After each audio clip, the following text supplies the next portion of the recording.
Dr. Leah, a viewer wants to know, is it okay to improv with household items for lube and sex toys? Household items can bring about a number of unsuspecting sex toys to spice things up in the bedroom. But you want to make sure that you're spicing things up safely.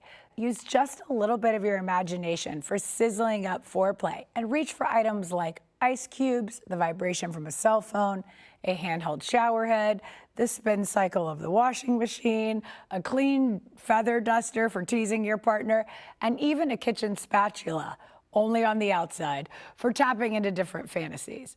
For at-home lubrication, try safe options like alcohol-free aloe vera, olive oil, virgin coconut oil, plain yogurt, and even egg whites.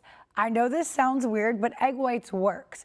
Although it takes more of an effort to prepare, there's evidence that suggests it has a similar consistency to cervical mucus, making it for a pleasurable experience. Some at-home lubricants should always be avoided, and these include Vaseline, certain types of lotions, butter, baby oil, because all these may lead to an infection.